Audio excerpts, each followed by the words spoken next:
Je m'appelle Ethan. J'ai 35 ans et mon père a essayé de donner ma propre maison à mon frère comme héritage anticipé, juste devant moi. Avant de vous raconter comment cela m'a amené à signifier des avis d'expulsion à toute ma famille, dites-moi d'où vous regardez dans les commentaires ci-dessous. C'est toujours incroyable de voir jusqu'où ces histoires voyagent. L'air dans la salle à manger de mes parents était assez épais pour être coupé au couteau. C'était l'une de ces lourdes tables en chêne antique, le genre qui est censé représenter l'héritage familial et la stabilité transmise de génération en génération. Pour moi, à ce moment-là, cela ressemblait à un billot, et j'étais celui sur le point d'être sacrifié. Mon père, Richard, se tenait en bout de table, une position qu'il occupait dans tous les aspects de nos vies.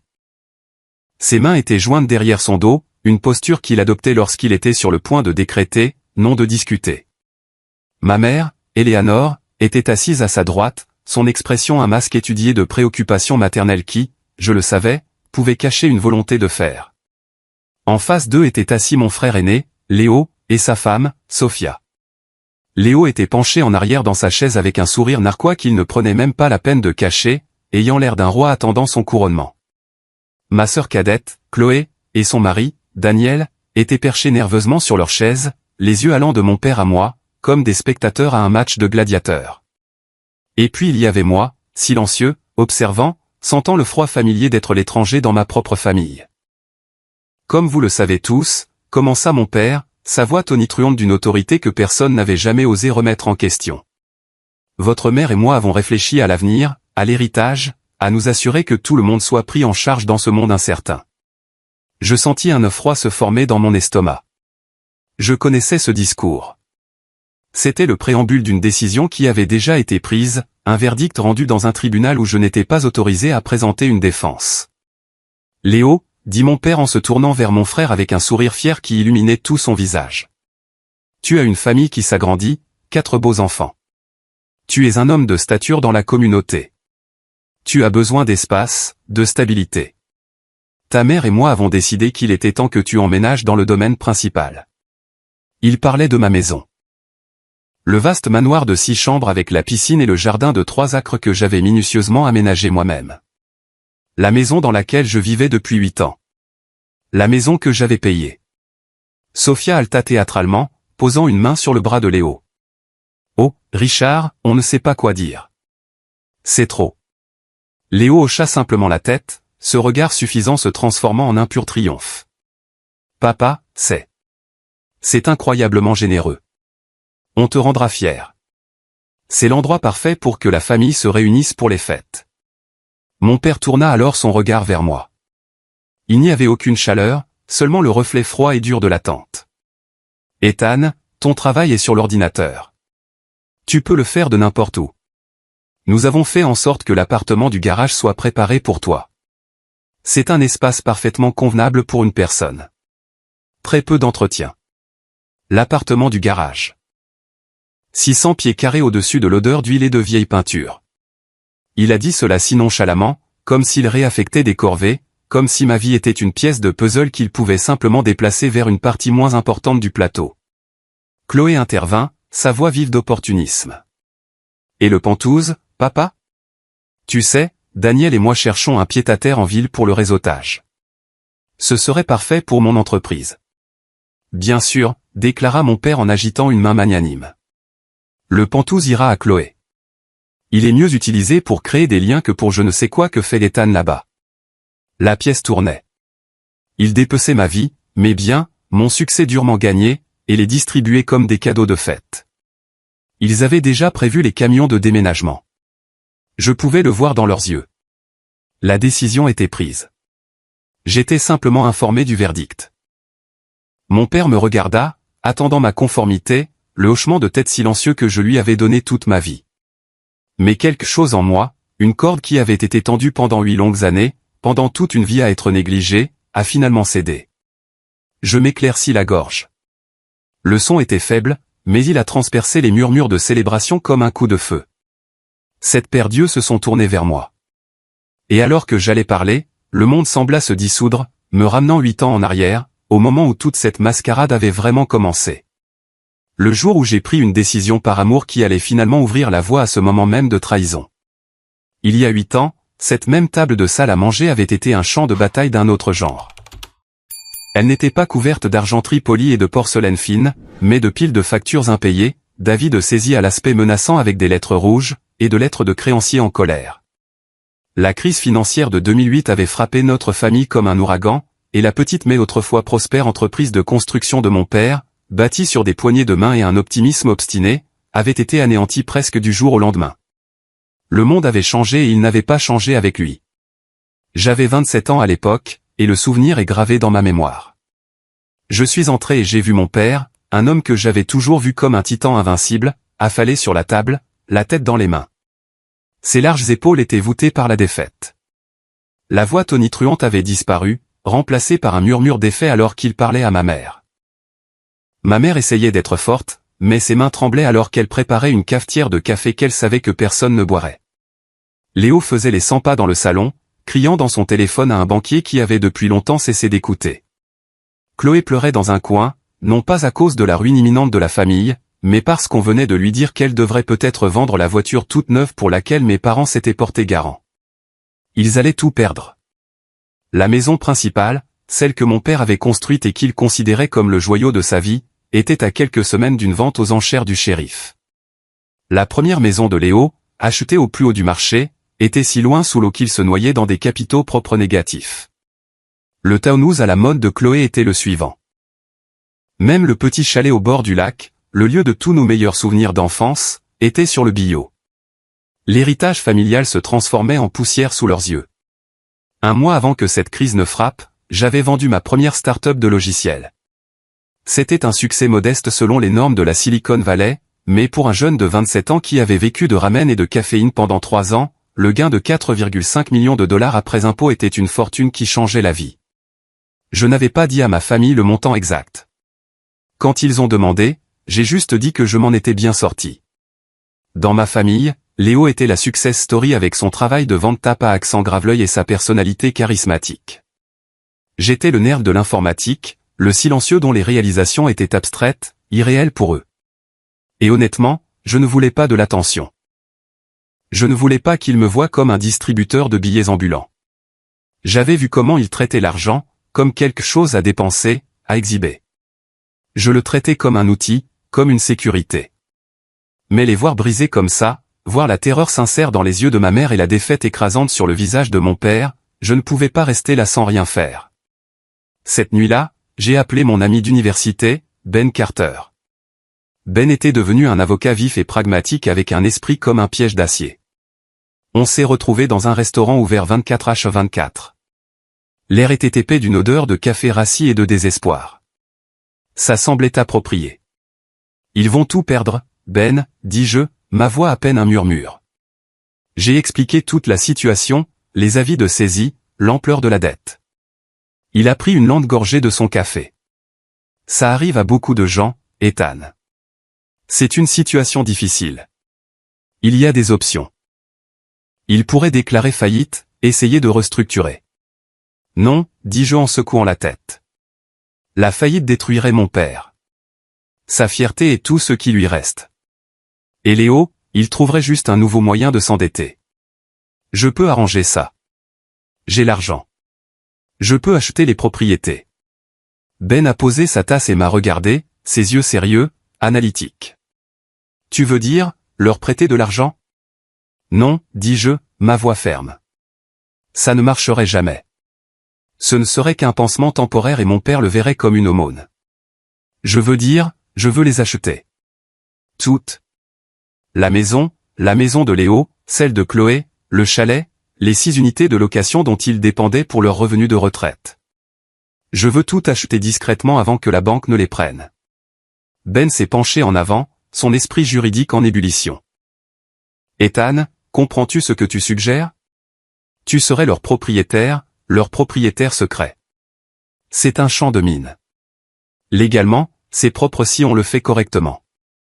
On crée une société holding, une SARL. Elle rachète les propriétés en pré-saisie à la banque. Pour le monde entier, une société anonyme a vu un bon investissement.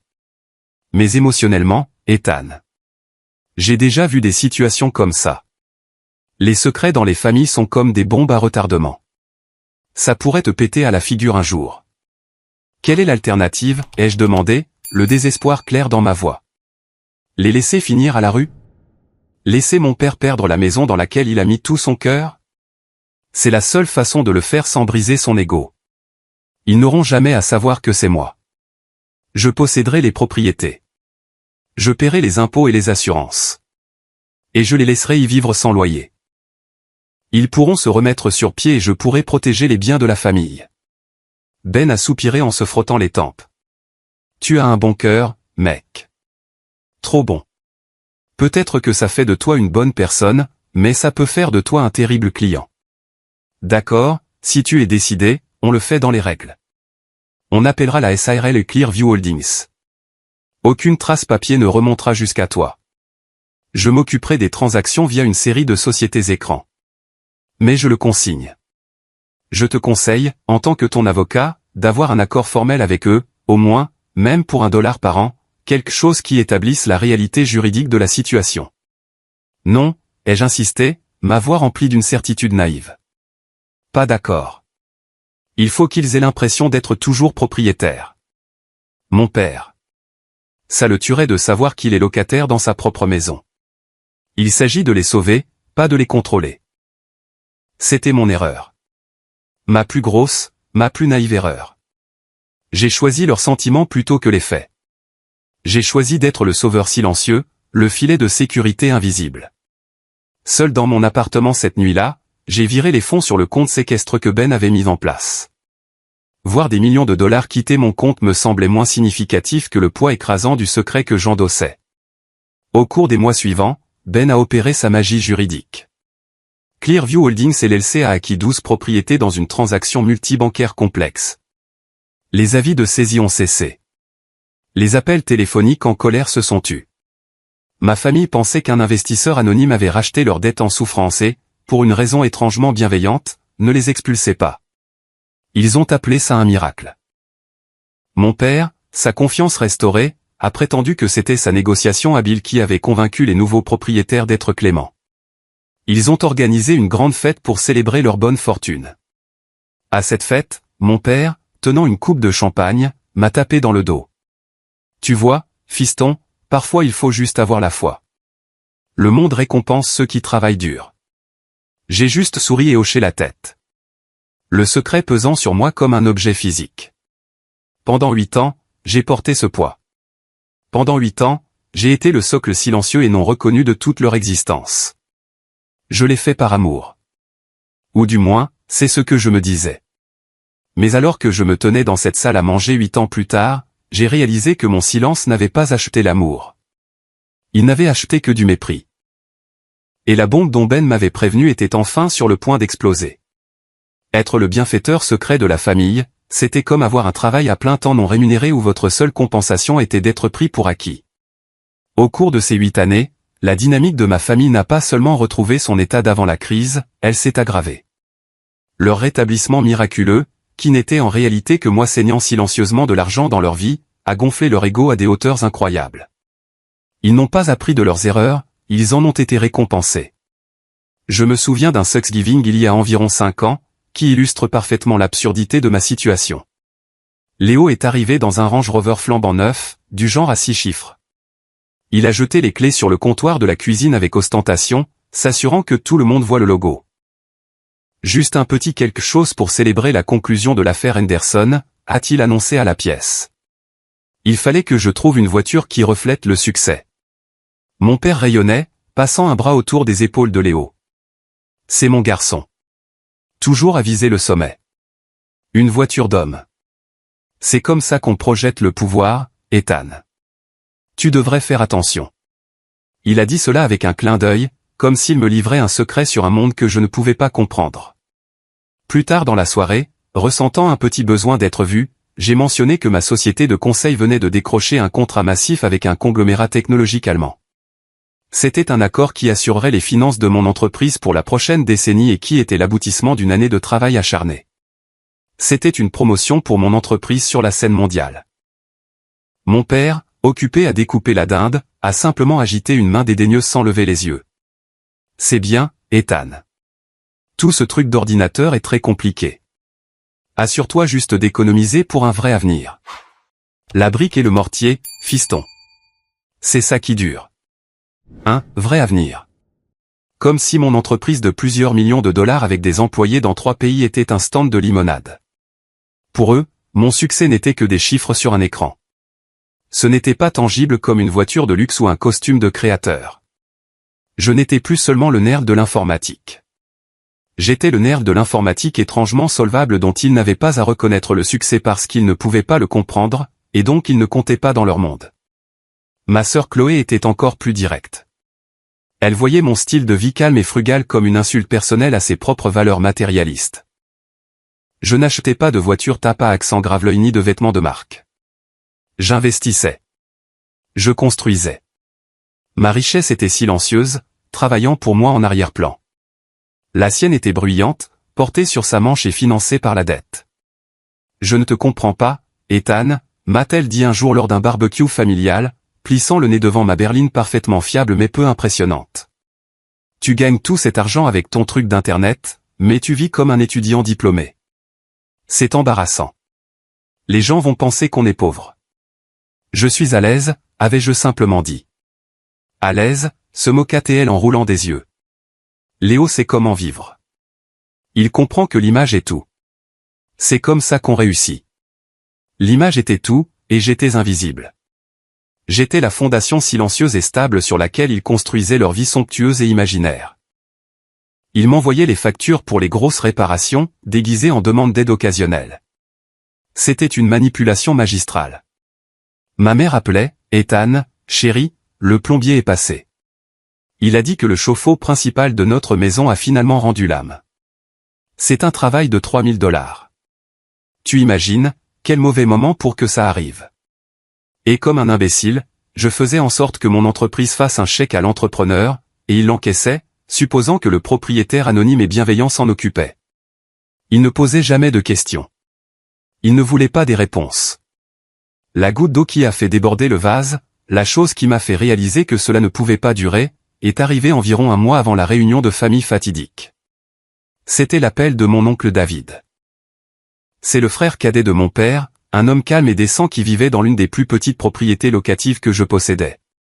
C'était un charpentier à la retraite, un homme qui comprenait la valeur d'une journée de travail honnête. Et c'était le seul de la famille qui me traitait avec un respect simple et direct. Il m'a appelé tard un soir, sa voix un murmure bas et inquiet. Le son d'un homme qui n'aimait pas créer de problème.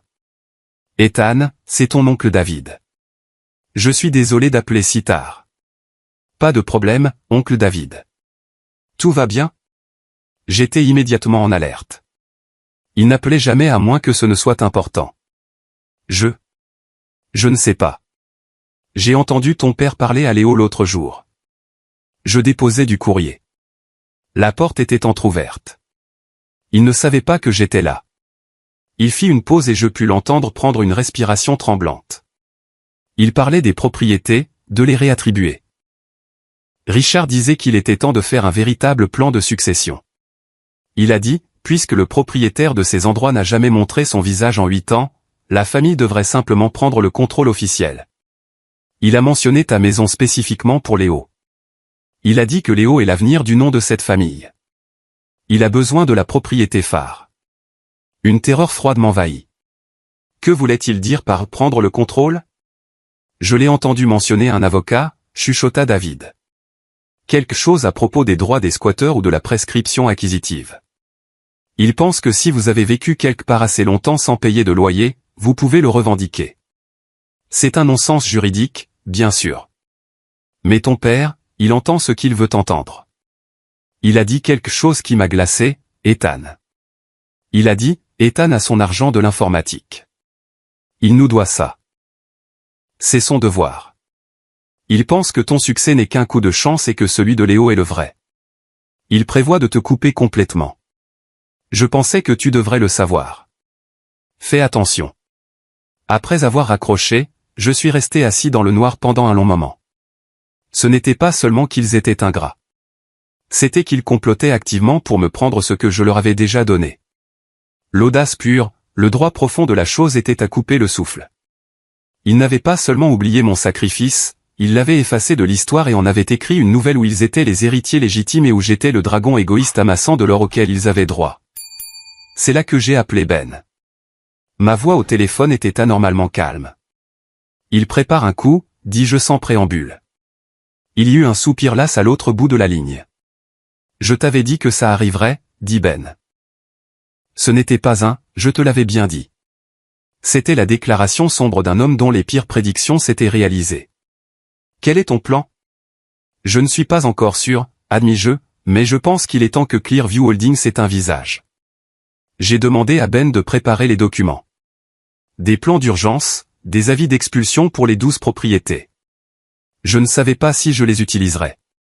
J'espérais que je n'aurais pas à le faire. J'espérais que mon oncle avait mal entendu. J'espérais que ma famille, malgré tous ses défauts, n'était pas capable d'une trahison aussi profonde et calculée. Mais l'espoir est une chose amusante. Il peut vous faire avancer, ou il peut vous aveugler sur la vérité laide juste devant vous.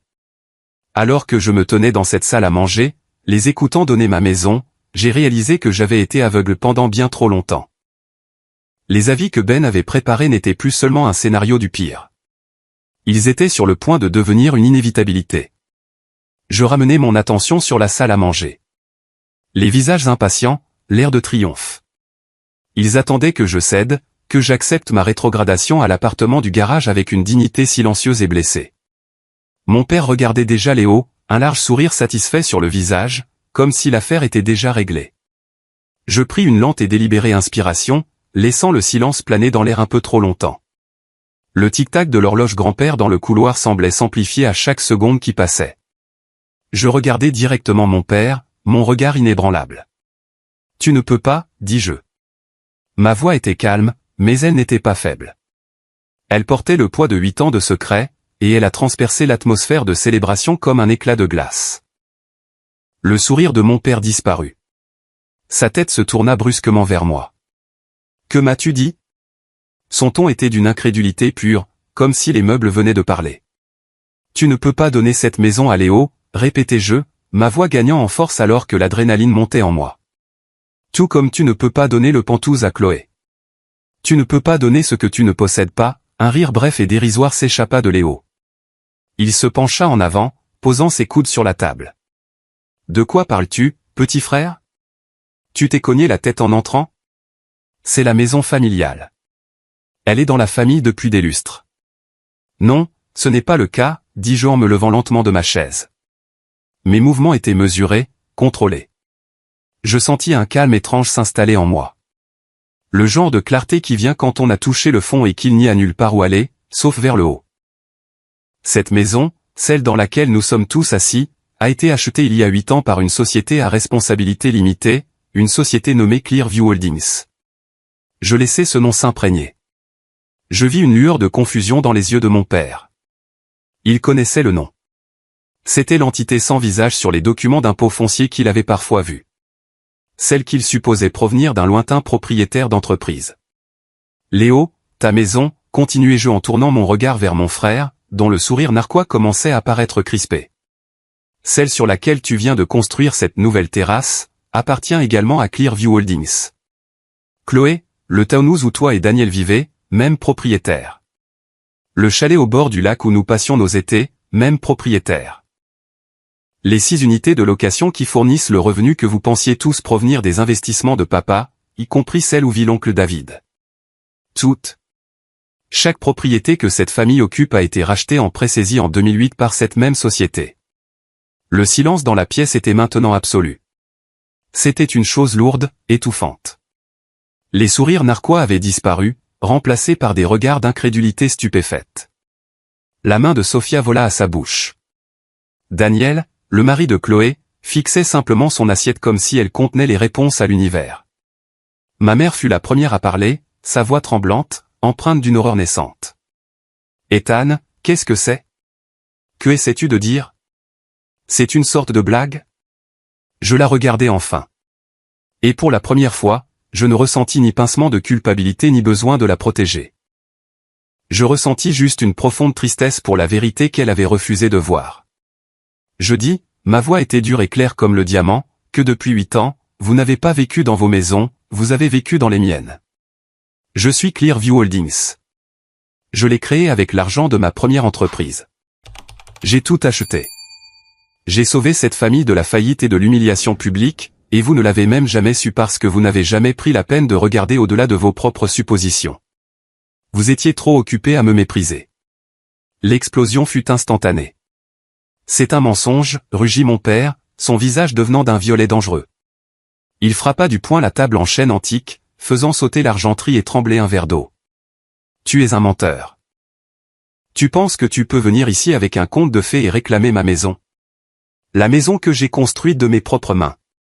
Tu l'as construite, papa. Mais tu l'as perdue, dis-je calmement, refusant de me laisser entraîner dans une joute verbale. La banque allait la prendre. La date de la vente aux enchères était fixée. Je suis intervenu et je l'ai acheté avant qu'il ne le puisse. J'ai les documents pour le prouver.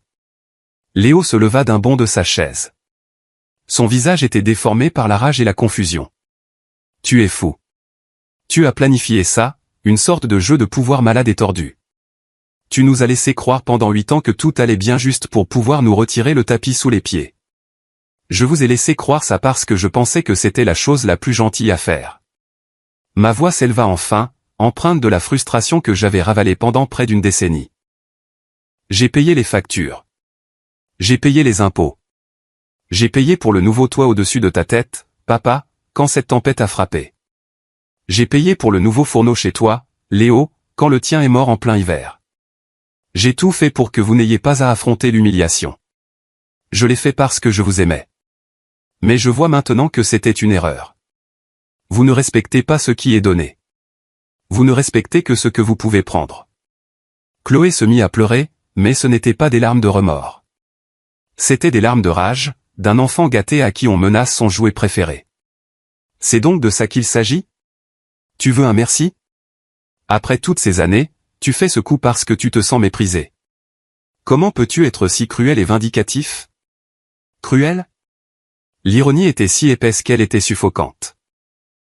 Il venait d'essayer de me rendre sans abri, de prendre les fruits de mon travail et de les distribuer entre eux comme des seigneurs féodaux se partageant des terres conquises.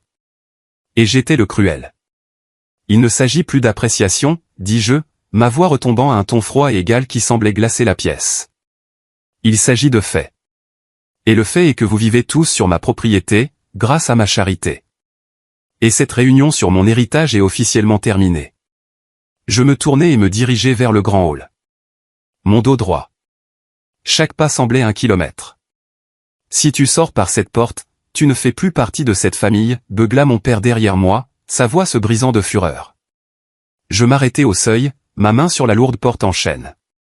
Je me retournai vers lui, vers eux tous, leur visage un masque grotesque de fureur, d'incrédulité et de peur. Papa, dis-je, et ma voix était creuse, vide de la chaleur qu'elle avait autrefois pour eux. Tu viens d'essayer de donner ma maison et de me fourrer dans un garage. Je n'ai pas vraiment fait partie de cette famille depuis très longtemps. Je suis sorti, fermant doucement la porte derrière moi, laissant les ruines de leurs confortables mensonges éparpillés sur le sol de la salle à manger. Je savais que ce n'était que le début. La tempête que j'avais retenue pendant 8 ans avait enfin éclaté. Je me suis éloigné de la maison avec une étrange sensation de vide. Il n'y avait ni triomphe, ni satisfaction d'une bataille gagnée, juste une profonde tristesse lancinante. J'avais enfin dit la vérité, une vérité que j'avais portée seule pendant 8 longues années, et elle avait fait exploser ma famille. Cela ressemblait moins à une victoire qu'à l'amputation d'un membre gangrené. Nécessaire, mais horrible. Je suis allé à mon Penthouse, celui que mon père avait si généreusement promis à Chloé, et les lumières de la ville s'étendaient en contrebas comme une couverture de diamants éparpillés. Elle m'apportait habituellement un sentiment de paix, de perspective. Ce soir, elle me faisait juste me sentir petit et isolé. J'ai appelé Ben. Je leur ai dit, dis-je, ma voix plate alors que je m'enfonçais dans un fauteuil en cuir. La voix de Ben était calme, stable. Il était toujours l'encre dans ma tempête. Ça s'est passé à peu près comme on s'y attendait, soupirai-je en me passant une main sur le visage. Déni, rage, accusation de faux, allégation de folie, la totale. D'accord, a dit Ben, un ton professionnel dans la voix. La réaction émotionnelle était inévitable. Maintenant, on passe aux faits. La phase 2 commence maintenant. Je ferai envoyer une lettre recommandée par un coursier à la maison de ton père demain matin. Elle contiendra une copie notariée de l'acte de propriété de la propriété principale et une lettre de moi en tant que conseil juridique de Clearview Holdings énonçant les faits de propriété. On doit établir une trace écrite formelle de la communication. Fini le il a dit, elle a dit. Bien, dis-je. Faisons-le. Je pensais que la bataille se mènerait avec des avocats et des documents, dans le langage calme et stérile de la loi. J'avais tort. Ma famille, et plus particulièrement ma sœur Chloé, a décidé d'ouvrir un nouveau front. Le tribunal de l'opinion publique. Elle était sur le point de s'engager dans une campagne de la terre brûlée. Le lendemain matin, mon téléphone a commencé à vibrer. Puis il a commencé à vibrer, puis à sonner. Il n'a pas arrêté. Des textos de cousins, d'anciens amis du lycée, de parents éloignés à qui je n'avais pas parlé depuis des années. Tous me demandant si j'allais bien, ce qui se passait, ou pire, m'accusant de choses que je ne pouvais pas comprendre. J'étais confus jusqu'à ce que quelqu'un m'envoie une capture d'écran. C'était une publication publique de la page Facebook de Chloé. Mon cœur s'est serré en la lisant. Elle avait écrit une pièce de fiction magistrale, une symphonie de manipulation. C'était un long message décousu accompagné d'une photo soigneusement sélectionnée de nos parents à leur 40e anniversaire de mariage. Ils avaient l'air fragiles, distingués et vulnérables. J'ai le cœur brisé de devoir écrire ceci, commençait-elle, dégoulinant de fausse sincérité. Mais notre famille traverse une crise inimaginable. Mon jeune frère, Ethan, après des années de distance émotionnelle et de jalousie envers notre famille unie, a décidé d'utiliser son succès financier comme une arme. Il a fabriqué des documents juridiques bizarres et essaie maintenant d'expulser nos parents âgés de la maison dans laquelle ils vivent depuis plus de 40 ans, la maison que notre père a construite de ses propres mains. Il essaie également de prendre les maisons de ses frères et sœurs qui ont des familles à charge. Je me souviens, quand on était enfant, il amassait ses jouets et refusait de partager. Il semble que certaines choses ne changent jamais. On ne sait pas ce qui lui a pris. Mais cet acte de cruauté froide et calculée nous a tous laissés sous le choc. S'il vous plaît, priez pour nos parents, Richard et Eleanor, alors qu'ils font face à la perspective terrifiante de se retrouver sans abri aux mains de leur propre fils. Le message était une œuvre d'art. Le détail sur les jouets d'enfance était une touche particulièrement vicieuse, une petite anecdote invérifiable pour me peindre comme pathologiquement égoïste. Elle m'avait dépeint comme un monstre, un millionnaire de la tech au cœur froid se livrant à une étrange vengeance. Elle avait omis la partie sur la faillite, mon sauvetage secret, les années de mon soutien financier, et le fait qu'il venait d'essayer de me prendre ma maison. Les commentaires étaient un raz-de-marée de sympathie pour eux et de condamnation pour moi. Ils affluaient à la minute. C'est horrible. Comment quelqu'un peut-il faire ça à ses propres parents? Vous devriez prendre un avocat. J'envoie de l'amour et des prières à Richard et Eleanor. Restez forts. Votre frère est dégoûtant. L'argent corrompt vraiment les gens. Il devrait avoir honte. C'est un cas flagrant de maltraitance de personnes âgées. Vous devriez contacter les autorités. Je sentis le sang quitter mon visage. Mes mains tremblaient. Ce n'était plus seulement un différend familial. Elle l'avait rendu public. Elle avait diffamé mon nom et mon caractère auprès de centaines de personnes, dont beaucoup que je connaissais personnellement et professionnellement. C'était une déclaration de guerre totale. C'était sa tentative d'utiliser la pression sociale pour me faire honte et me faire reculer, pour me faire passer pour le méchant afin qu'ils puissent rester les victimes. Je serrai la mâchoire, une colère blanche et chaude remplaçant la tristesse. Ils n'étaient pas seulement ingrats, ils étaient malveillants.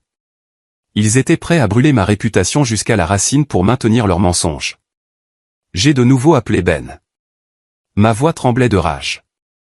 Tu ne vas pas croire ça, dis-je, et je lui ai lu le message mot pour mot, y compris la partie sur les jouets. Il y eut un long silence à l'autre bout de la ligne. D'accord, dit finalement Ben, sa voix tendue de colère contenue. C'est moche. C'est de la diffamation, pure et simple. C'est une tentative délibérée de te nuire. Cela change le calendrier. Qu'est-ce qu'on fait? Demandai-je, mon esprit tournant à toute vitesse. On s'en tient au plan, mais on l'accélère, dit-il fermement. Ils ont choisi de se battre salement. Cela signifie que nous devons être impitoyablement propres. Tout dans les règles. Pas de réponse émotionnelle en ligne. N'engage pas le dialogue. Pas un seul commentaire. Laisse tes actions parler pour toi. La lettre recommandée a été envoyée. L'étape suivante est celle que tu espérais éviter. Nous devons leur signifier. Leur signifier?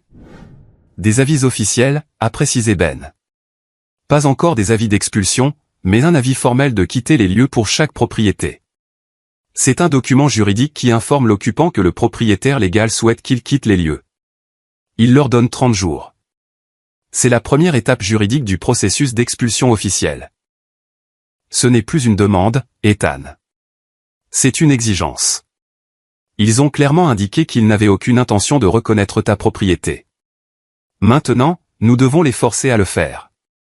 J'ai pensé au message de Chloé, au mensonge, à l'humiliation publique. J'ai pensé au rugissement de rage de mon père et au ricanement méprisant de mon frère.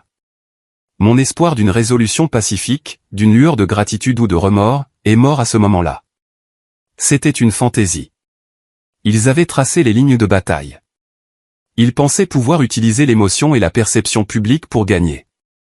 Ils étaient sur le point de découvrir que dans le monde du droit de la propriété, les faits se moquent de vos sentiments. Et j'avais tous les faits de mon côté. Fais-le, Ben, dis-je, ma voix froide et claire comme un matin d'hiver. Signifie-leur à tous. Les jours qui suivirent furent une masterclass en délire collectif.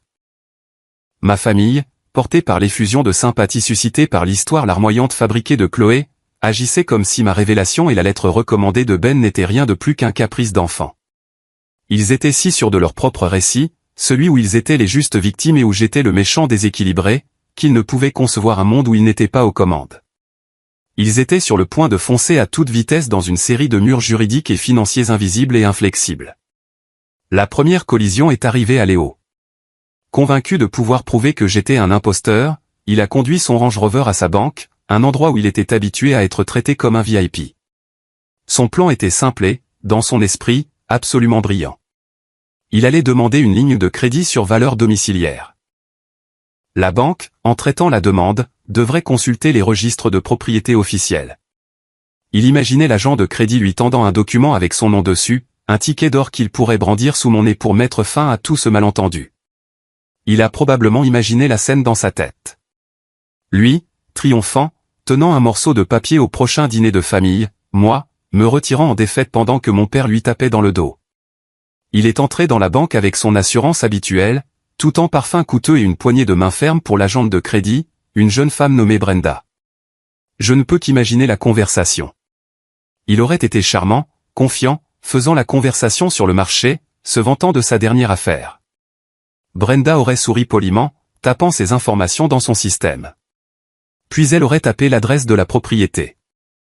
Je peux imaginer son sourire vaciller, son front se plisser légèrement. Elle aurait vérifié l'adresse. Puis elle aurait levé les yeux vers Léo, son attitude professionnelle maintenant teintée de confusion. « Je suis désolé, monsieur Maxwell », aurait-elle dit. « Mais nous ne pouvons pas poursuivre cette demande. »« Quoi ? Pourquoi pas ? Mon crédit est excellent », se serait vanté Léo, se penchant en arrière dans sa chaise. « Faites les calculs, vous verrez. Il ne s'agit pas de votre crédit, monsieur. Le nom sur le titre de cette propriété n'est pas le vôtre. Il est enregistré sous une société. Une Clearview Holdings LLC. Le sourire confiant de Léo aurait disparu comme s'il avait été effacé. C'est une erreur, aurait-il insisté, sa voix un peu trop forte. Une erreur de bureau. Mon père s'est occupé de toute cette paperasse il y a des années. Recommencer. Brenda, gardant son sang-froid, aurait tourné son écran vers lui. Comme vous pouvez le voir, monsieur, selon les registres officiels du comté, la propriété a été vendue aux enchères en 2008. Clearview Holdings en est le seul propriétaire enregistré depuis 8 ans. Nous ne pouvons pas offrir une ligne de crédit sur une propriété que vous ne possédez pas, le premier mur. Dur, froid et numérique. Il aurait argumenté, demandé à parler à un directeur, mais les faits étaient immuables. Il a quitté la banque non pas avec un document triomphant, mais avec un visage plein de fureur confuse, et la première graine terrifiante de doute plantée dans son esprit arrogant. La deuxième collision a impliqué mon père. Son approche était plus directe, plus digne d'un patriarche. Il allait utiliser la maison principale, son château, comme garantie pour obtenir un prêt personnel massif. Il a dit à la famille que c'était pour une nouvelle entreprise. Mais je savais la vérité. Il essayait de constituer un trésor de guerre pour financer une bataille juridique contre moi, en utilisant l'actif même qui était en litige. L'ironie poétique lui échappait complètement. Il a appelé son banquier de longue date, un homme nommé Georges, qui gérait ses finances depuis 20 ans. Il s'attendait probablement à ce que le processus soit une formalité, une simple question de signer quelques papiers. Mais Georges, un homme méticuleux proche de la retraite, devait faire preuve de diligence raisonnable. Il a dû lui annoncer la même mauvaise nouvelle. « Richard, je crains qu'il y ait un problème », a dit Georges au téléphone, sa voix empreinte de regret professionnel. « L'acte de propriété de votre propriété n'est pas à votre nom. Il a été transféré en 2008. » « C'est impossible », aurait beuglé mon père, sa voix résonnant dans son bureau à domicile. « C'est une erreur de bureau. Un idiot au bureau du comté a merdé. Réparez ça, Georges. » « Ce n'est pas une erreur, Richard », aurait répondu patiemment Georges. « J'ai moi-même consulté la chaîne de titres. C'est une vente légalement enregistrée à une société. Je ne peux pas approuver un prêt contre un actif que vous ne possédez pas légalement. Mes mains sont liées. » Mur numéro 2. La fondation de son monde, la croyance en sa propre souveraineté, se fissurait. Son autorité, qui avait été absolue au sein de la famille, ne signifiait rien face au texte froid et dur d'un acte de propriété. Pendant qu'il se heurtait à ces murs, je construisais ma propre forteresse. J'ai rencontré Ben dans son bureau au mur de verre du centre-ville, la ville bourdonnant de commerce en contrebas. Il avait des piles de documents soigneusement organisés sur son immense table de conférence. Il commence à comprendre qu'ils ne peuvent pas bluffer pour s'en sortir, a dit Ben en me faisant glisser un dossier. La demande de prêt sur valeur domiciliaire refusée de Léo et le rejet du prêt de votre père font le tour du milieu financier. Les banquiers parlent. Ils réalisent que la cage est réelle, et ce sont eux qui sont à l'intérieur. Quelle est leur prochaine étape, ai-je demandé en sirotant le café que son assistante m'avait apporté. Ils prendront un avocat, a prédit Ben avec un soupir. Un bon marché, probablement un ami de la famille, qui leur dira ce qu'ils veulent entendre. Il parlera de droits familiaux, d'accords verbaux et de détresse émotionnelle. Il se pavanera et nous enverra une lettre de 4 pages pleine de fanfaronnades.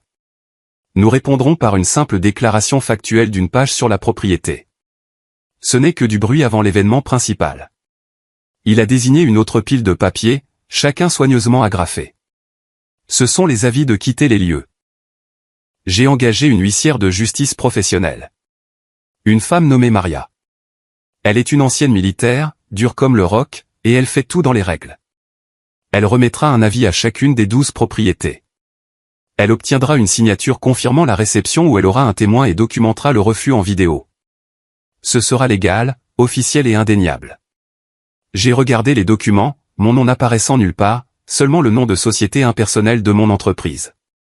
C'était surréaliste. Je démantelais méthodiquement le monde que j'avais secrètement sauvé, en utilisant les outils même de la loi et de la finance que j'avais utilisés pour le construire. Ce sera le point de non-retour, dis-je, plus à moi-même qu'à Ben. On a franchi ce point quand ta sœur a cliqué sur publier sur Facebook, a dit sombrement Ben, ses yeux croisant les miens. Ils en ont fait une guerre, Ethan.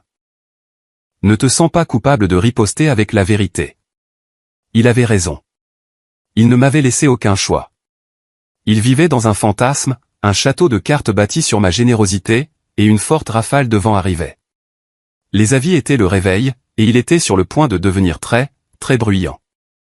Les avis de quitter les lieux ont atterri comme 12 bombes individuelles à travers le comté. Maria, l'huissière, était aussi professionnelle et imperturbable que Ben l'avait promis. Elle a été accueillie par des portes claquées au townhouse de Chloé, un torrent d'injures de la part de Léo, et les supplications larmoyantes de ma mère à la maison principale. Mais elle a fait son travail. Chaque foyer a été officiellement signifié, et chaque interaction a été documentée. La réaction de la famille a été d'escalader. Leur nouvel avocat, un cousin à la semi-retraite d'un ami, spécialisé dans les cas de chute, a envoyé à Ben une lettre décousue et menaçante, remplie de non-sens juridique sur l'héritage moral, la promesse estoppelle et l'infliction de détresse émotionnelle. La réponse de Ben fut une seule page, citant les actes de propriété par leur numéro d'enregistrement officiel et l'informant poliment que toute communication ultérieure devrait concerner la coordination d'une date de déménagement. C'est là que mon père a craqué. Son monde entier était bâti sur les fondations de son autorité, et ses fondations s'effritaient. Il ne pouvait pas intimider un document juridique. Il ne pouvait pas intimider un acte de propriété. Il ne pouvait pas faire taire la loi en criant. Alors il a décidé de s'en prendre à moi directement, d'homme à homme, comme il dirait. Il a trouvé l'adresse de ma société de conseil en ligne. Je ne sais pas à quoi il s'attendait. Peut-être un petit bureau triste dans un centre commercial de banlieue, un endroit où il pourrait me dominer, frapper du poing sur un bureau bon marché et réaffirmer sa domination par le simple volume. Ce qu'il a trouvé, c'est un élégant bâtiment en verre de 3 étages au cœur du quartier technologique en plein essor de la ville, avec le logo de mon entreprise discrètement gravé dans le verre dépoli des portes d'entrée. Une jeune réceptionniste professionnelle dans un hall moderne et animé l'a accueillie. Mon assistante, Grace, une jeune femme vive qui gérait mon emploi du temps chaotique avec une efficacité terrifiante, m'a appelé dans mon bureau. Monsieur Maxwell, il y a un homme ici qui dit être votre père. Il est assez agité et refuse de préciser la nature de ses affaires. C'est bon, Grace, dis-je calmement, mon rythme cardiaque s'accélérant juste un peu. Montrez-lui la salle de conférence principale, et pourriez-vous demander à monsieur Harrison s'il peut nous rejoindre dans 5 minutes? Dites-lui que c'est pour la signature finale. Monsieur Harrison était le PDG d'une grande société de capital risque avec laquelle nous étions sur le point de conclure un accord à 9 chiffres. C'était un coup calculé, je l'avoue, mais j'avais besoin d'un témoin impartial et de haut rang. J'avais besoin que mon père me voie non pas comme son fils décevant qui jouait avec les ordinateurs, mais comme le monde me voyait, un PDG prospère et respecté. Quand je suis entré dans la salle de conférence, mon père se tenait au milieu, complètement déplacé. Ses bottes de travail semblaient érafler le sol en béton poli. Il était écrasé par les fenêtres allant du sol au plafond qui offraient une vue panoramique sur la ligne d'horizon de la ville. Il a regardé la longue table en acajou poli, le système de vidéoconférence avancé au mur, le bureau animé plein de jeunes employés énergiques visibles à travers les murs de verre. La rage sur son visage était mêlée à une nouvelle émotion troublante, une profonde confusion. « Qu'est-ce que c'est que tout ça ?» a-t-il demandé, sa voix essayant de tonner, mais se perdant dans la pièce au plafond haut. Il a fait un geste ample vers tout. « C'est une sorte de location ? Une façade ? C'est mon bureau, papa, dis-je simplement, en prenant place en bout de table, ma place. S'il te plaît, assieds-toi. » Il n'a pas bougé. Il a jeté un dossier sur la table. C'était une copie de l'acte que Ben lui avait envoyé, maintenant froissé et taché de café. C'est un faux. Tu as falsifié ces documents. Je ne sais pas comment tu as fait, quel tour d'ordinateur tu as joué, mais tu l'as fait. Je vais te poursuivre. Je vais te ruiner. Je dirai à tout le monde ce que tu es. Je n'ai rien dit. J'ai juste tourné vers le grand écran de 80 pouces au mur et j'ai appuyé sur un bouton de la console intégrée à la table. L'écran s'est allumé. Ce n'était pas une feuille de calcul. Ce n'était pas un document juridique. C'était une présentation conçue par des professionnels. La première diapositive était le logo élégant de Clearview Holdings LLC. Tu as raison sur une chose, papa, dis-je, ma voix stable, légèrement amplifiée par l'acoustique de la pièce. Tu ne sais pas comment j'ai fait. Alors laisse-moi te montrer. Pendant les 10 minutes suivantes, je l'ai guidé à travers les 8 dernières années de sa vie, de mon point de vue. D'un clic, j'ai affiché les documents de vente originaux de 2008, scannés en haute résolution. J'ai zoomé sur sa propre signature sur les papiers qui autorisaient la vente à découvert à la banque, la vente même qui a permis à mon entreprise d'acheter légalement les actifs. Son visage est devenu blanc comme un linge. Puis je suis passé à autre chose. J'ai affiché une diapositive détaillant ma société de conseil. La liste des clients internationaux, des noms qu'il reconnaissait dans les nouvelles. Le chiffre d'affaires annuel, un nombre avec tellement de zéros qu'il a dû le lire 2 fois. L'organigramme montrant plus de 100 employés, y compris des vice-présidents de l'ingénierie, des ventes et du marketing. Son fils, le nerf de l'informatique, dirigeait une opération mondiale. Mais je n'avais pas fini. C'était le moment de vérité, l'événement principal, la récompense. La raison pour laquelle je peux faire tout ça, dis-je, ma voix baissant, devenant plus intime, c'est parce que je suis très bon pour gérer l'argent et les risques, ce que tu n'as malheureusement pas été. Je ne connais pas seulement mes propres finances, papa.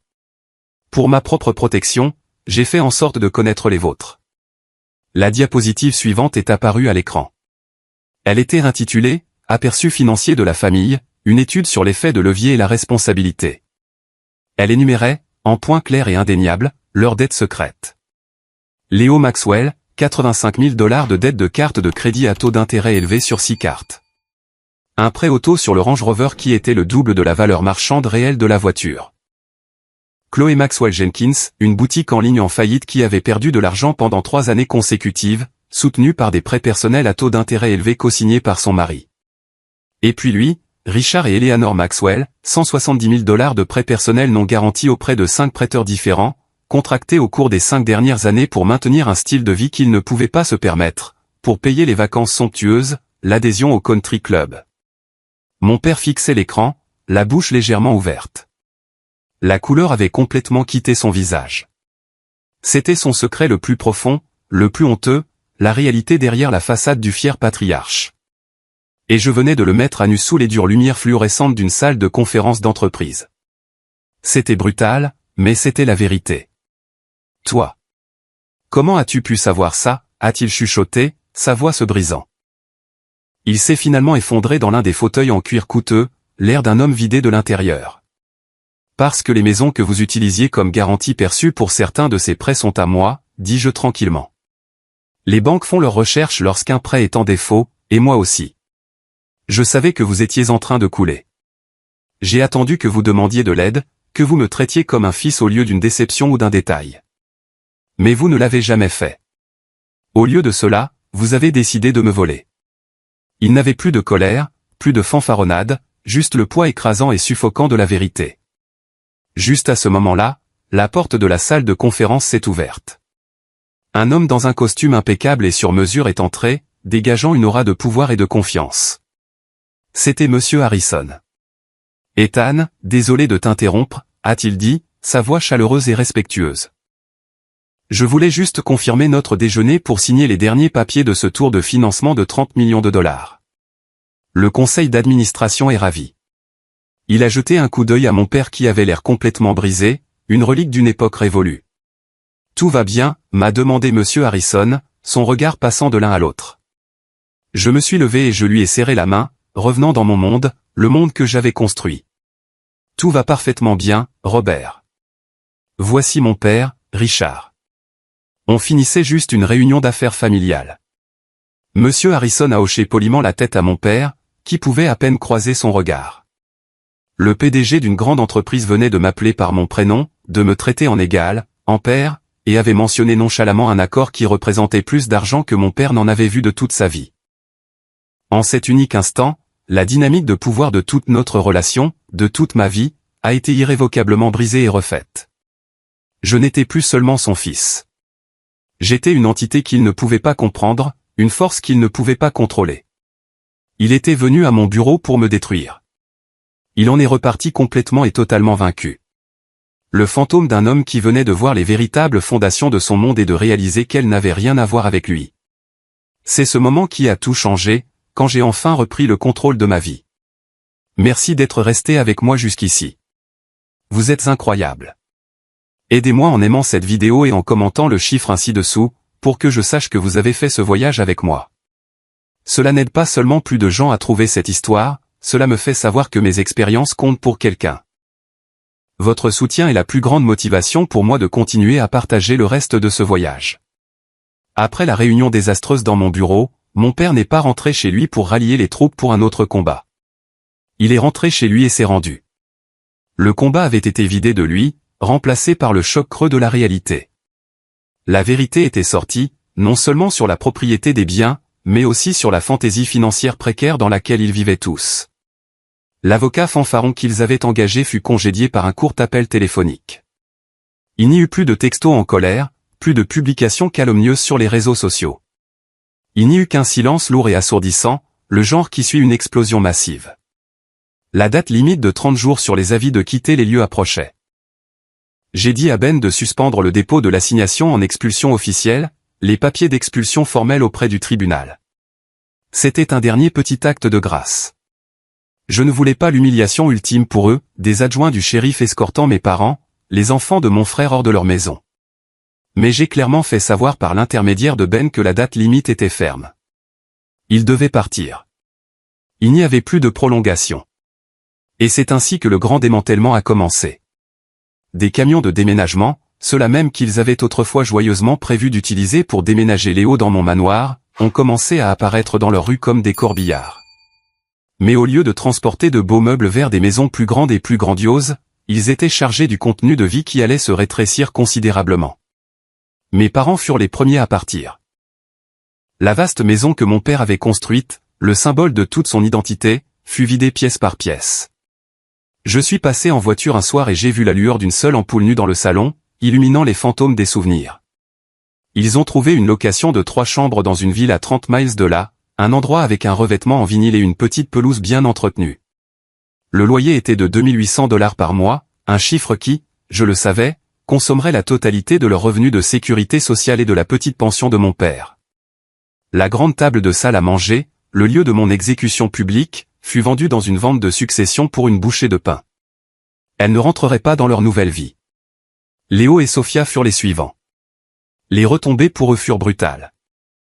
Ils durent vendre le Range Rover à perte massive juste pour couvrir leurs frais de déménagement et payer le premier et le dernier mois de loyer d'un petit appartement dans un quartier moins à la mode. Leurs 4 enfants, habitués à avoir leur propre chambre et un grand jardin, devraient maintenant partager des chambres. La vie de fêtes somptueuses, de vacances coûteuses et de vêtements de marque était terminée. Ils faisaient face à une montagne de dettes sans aucun actif pour se cacher derrière. Le mot « divorce » commença à être chuchoté parmi les parents. Le stress financier était un cancer pour leur mariage déjà superficiel, et sans la grande maison pour les distraire, ils furent forcés de regarder le vide entre eux. Chloé et Daniel quittèrent leur townhouse branché et, humiliation suprême pour Chloé, emménagèrent dans le sous-sol de ses beaux-parents. Sa boutique en ligne, sans le filet de sécurité d'un logement gratuit et d'un flux constant de prêts, s'effondra en une semaine. La honte publique de son entreprise ratée, combinée à l'humiliation de son attaque ratée sur les réseaux sociaux contre moi, fut absolue. Elle désactiva son compte Facebook et disparut de la circulation. 3 semaines après la date limite, je me suis rendu à la maison principale. J'ai traversé les pièces vides, mais pas résonnant sur les planchers de bois franc. C'était juste une maison, un assemblage de bois, de verre et de pierre. Tout le poids émotionnel, toute l'histoire, tout le ressentiment, c'était quelque chose que nous avions apporté à l'intérieur. Ce n'était pas dans les murs. Je suis allé à l'ancien townhouse de Chloé avant que les nouveaux locataires n'emménagent. Au fond d'un placard, laissé derrière, se trouvait une petite photo encadrée de nous 3 enfants au chalet du lac, souriant des années avant que l'argent et le ressentiment n'aient tout empoisonné. La voir ne m'a pas mis en colère. Cela m'a juste rendu triste pour ce que nous avions perdu et ce qui ne pourrait jamais être retrouvé. Quelques jours plus tard, ma mère m'a appelé. Son numéro a clignoté sur mon écran et j'ai hésité un long moment avant de répondre. Je m'attendais à un dernier plaidoyer, une autre tentative de manipulation émotionnelle, un chantage à la culpabilité. Mais sa voix était différente. Elle était petite, fatiguée, dépouillée de son autorité mélodique habituelle. Le nouvel endroit est plus petit, a-t-elle dit sans préambule. Je sais, ai-je répondu, ma propre voix neutre. Il y eut une longue pause. Je pouvais entendre une télévision jouer en arrière-plan. Ton père ? Il ne parle plus beaucoup. Il reste assis dans son fauteuil et regarde par la fenêtre. Il a vendu tous ses outils. Il a dit qu'il n'en aurait plus besoin. Je suis désolé d'entendre ça, dis-je. Et je le pensais. J'avais voulu la responsabilité, pas l'anéantissement. L'es-tu ? A-t-elle demandé.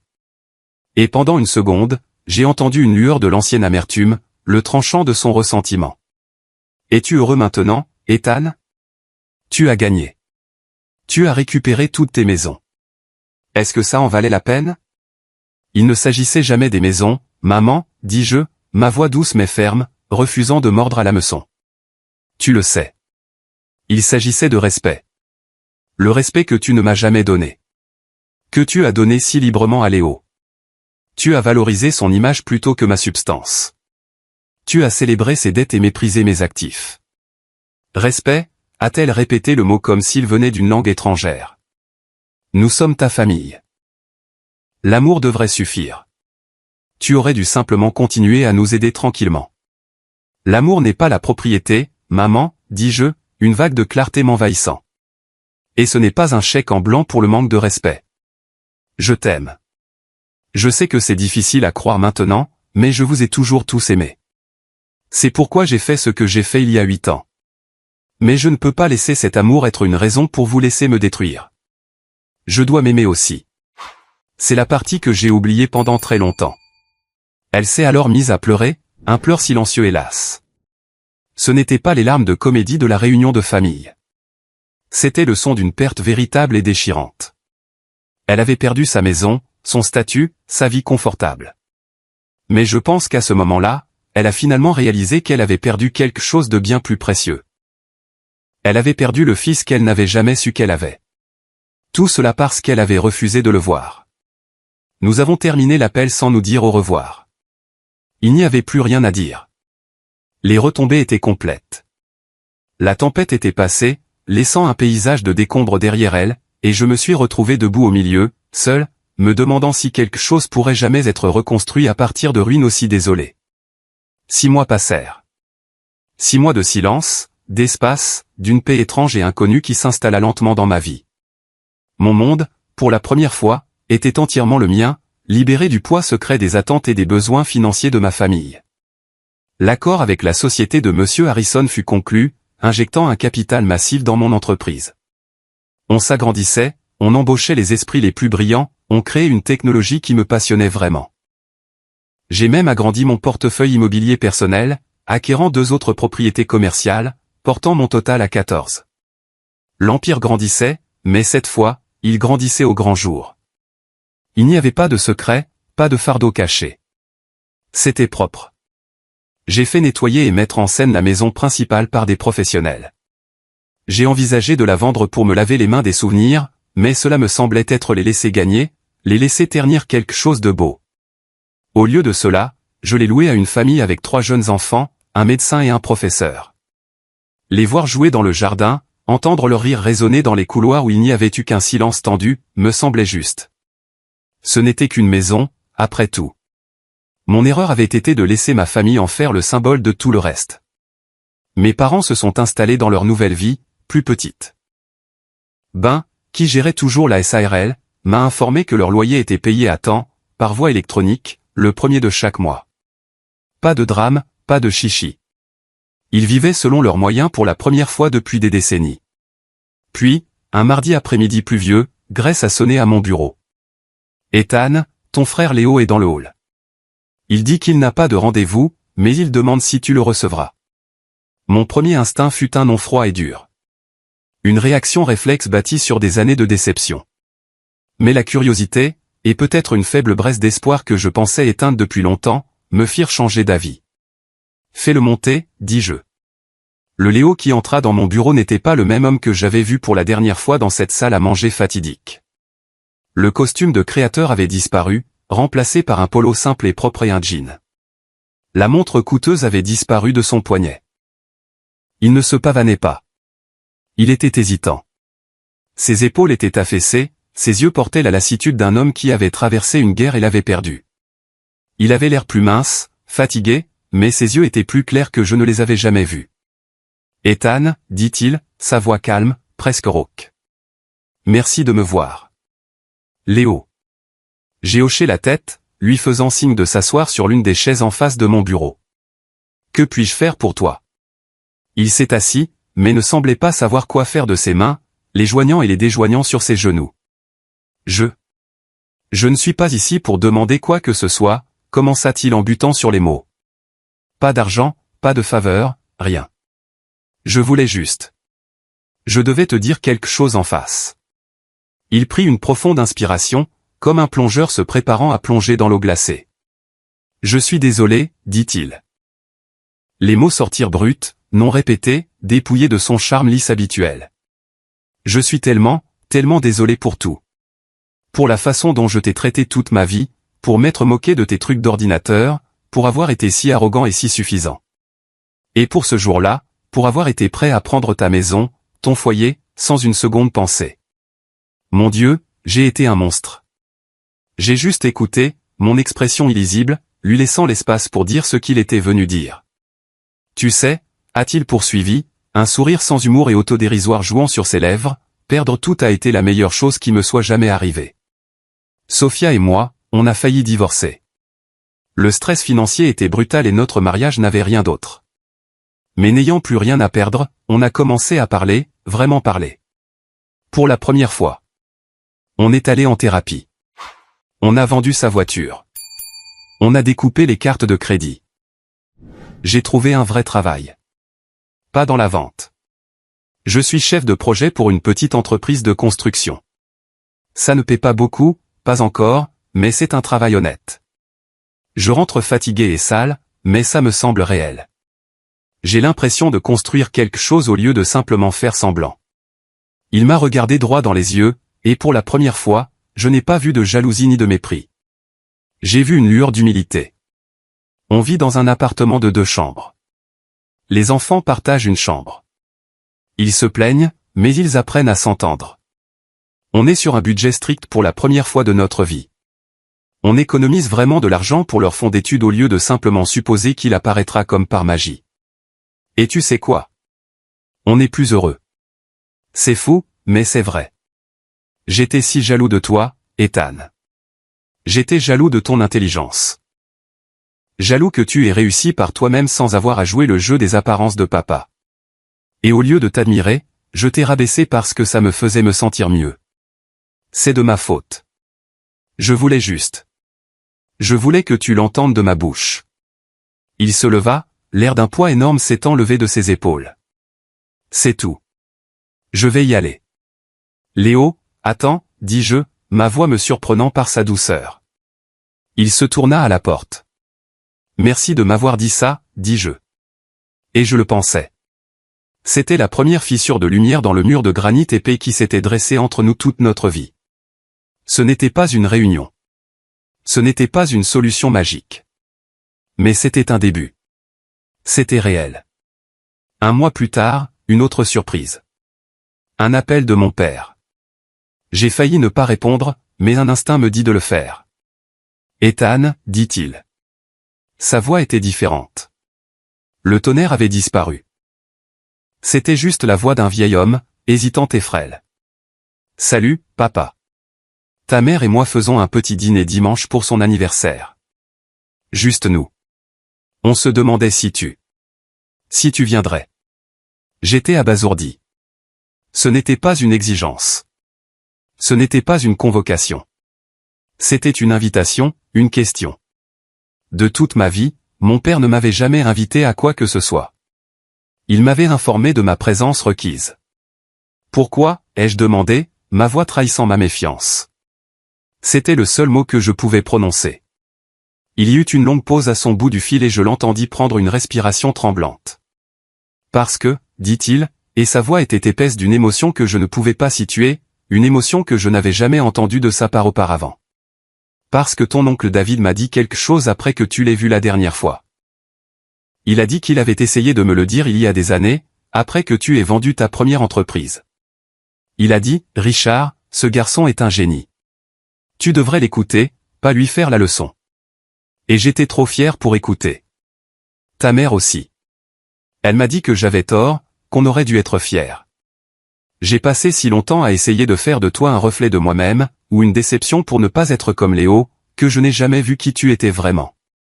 Tu as construit quelque chose d'incroyable, fiston, un empire. Je suis désolé de ne pas l'avoir vu. Je suis désolé d'avoir essayé de le prendre.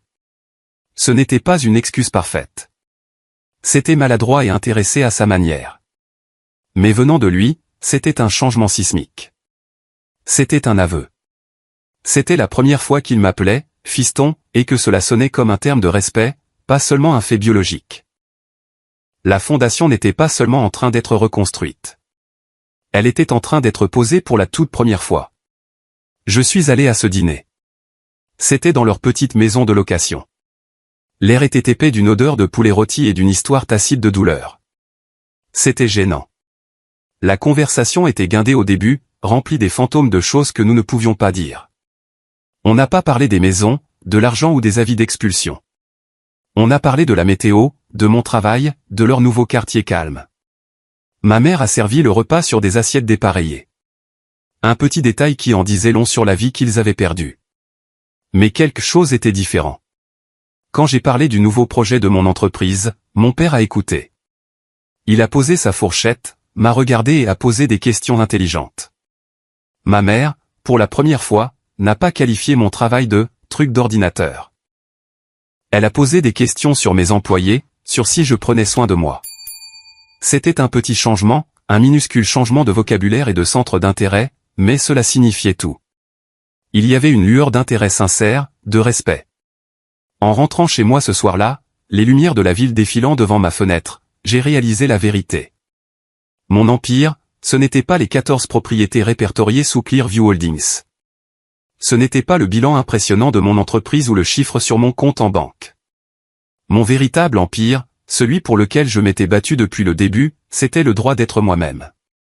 Le droit d'exister selon mes propres termes. Le droit d'être respecté pour ce que je suis, non pour ce que je pouvais fournir en silence. Établir ces limites a été la chose la plus difficile que j'ai jamais faite. Cela ressemblait à un acte de destruction, à tout raser jusqu'aux fondations. Cela m'a coûté ma famille telle que je la connaissais. Mais parfois, une structure est si pourrie et compromise de l'intérieur qu'on ne peut pas la réparer. Il faut la démolir et construire quelque chose de nouveau sur des fondations plus solides et plus honnêtes. Notre famille ne sera plus jamais ce qu'elle était. Les cicatrices sont là, un rappel permanent de la douleur que nous nous sommes causés. Mais ce que nous construisons maintenant est plus honnête. C'est fragile, oui, et hésitant, mais c'est réel. C'est construit non pas sur des secrets, des obligations et des ressentiments tacites, mais sur les fondations durement gagnées et attendues depuis longtemps du respect. Merci d'avoir écouté mon histoire. J'espère qu'elle a résonné en vous d'une manière ou d'une autre. Avez-vous déjà dû faire un choix difficile pour protéger votre propre paix? Partagez votre histoire dans les commentaires ci-dessous. Et n'oubliez pas d'aimer et de vous abonner pour ne pas manquer la suite.